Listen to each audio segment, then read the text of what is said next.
Sent a check to Frank for $2,000 to be able to help him in his need for what has happened in his particular life. And what I wanted to do is basically share your story, Frank, and if you wouldn't mind kind of telling us what happened, what's been happening, and where are you now?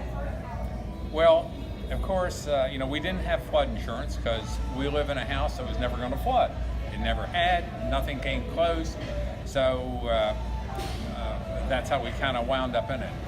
But the water started rising and kept rising and kept rising, and about 7 o'clock one night, it was near the front door but wasn't there. I wake up at midnight and I walk downstairs. We're in a 2-story house, and splash, there's water in the house. Wow. And it's about 4 inches of water, and my first thought was everybody's going to get electrocuted, so I go out to the garage and turn off the power. So now we're without power, and which means the cell phone starts going down and all that. About 7 o'clock in the morning, go downstairs and it's up to my knees. So, okay, so what do you do, right? And when you looked outside, it was the biggest lake I've ever seen.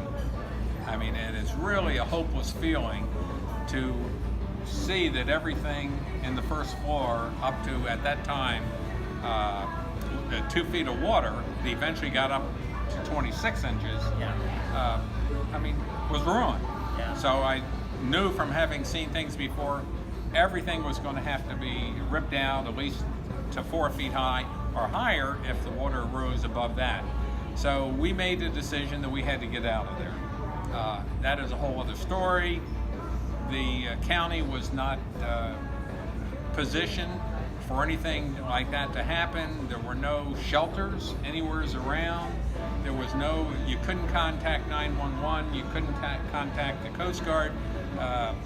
The National Guard said, don't call us. Said, if it's a water rescue, you got to call the Coast Guard. I said, well, the Coast Guard is 75 miles away. And just about that time, as I'm kind of running out of options and not knowing how high the water is going to go, my wife says, there's a boat out there. I mean, literally, so I go to the front door, and sure enough, there's a boat going into a neighbor's driveway, and it's obscured by the house in front of it, and I yell out, hey there, and they say, hey, yourself. And so when they back out with that family, they told us that they were going to deliver that family to safe ground and then come get us. So we literally had this boat come back in on this big lake right through the 2 columns by the front door, right to the door, and we got in there. It was raining like heck, it was cold. Well, to make a long story short, we were hauled up to safe ground on the I-45 access road, the adjacent road there. Yeah. And we were by a Best Buy. So they let us off. There's all kinds of people standing around saying, are you okay? And yeah, we're okay. You sure you're okay? Can we do anything to help you? I said, well, you can tell us where the shelter is. Shelter? Shelter? There are no shelters. So the only shelter that anybody knew about was down at the George R. Brown. So the county had done a really lousy job in preparing for that. They could have very easily had it. So we're walking up in the rain and with 2 dogs and absolutely soaked to go to the Best Buy, and this elderly couple in a SUV pulls up and says, can we help you? Where are you going? We said, well, we're going up to the Best Buy to get inside out of the rain. They said, well, it's closed. Well, where can we take you someplace? We said, well, we have a son that lives about 10 miles away out on Cypress Wood Drive, but I knew Cypress Wood Drive was flooded. You can't get through there. And I said, but we'd probably have to go Louetta. Well, get in, we'll take you. And they gave us some towels, and so just good Samaritans out driving around. They were not flooded, and they wanted to help. The people that rescued us by boat had driven down with a group of other boat owners from Tyler, Texas. And when they came to the first place where they couldn't go any further because there was water, they put the boats in the water. So amazing people doing things. Beautiful. Yeah, absolutely incredible. Everything in our house had to be ripped out to 4 feet. So all the wooden furniture was ruined. The refrigerator was ruined. The washing machine, and like, where do you start? Yeah. Where do you start? So we started getting, after we got the house all dried out, we did go through FEMA and got some assistance from FEMA. But that's, there's a lot of people, unfortunately, because of the process, they're going to not get as much as they can from FEMA because the process is bureaucratic.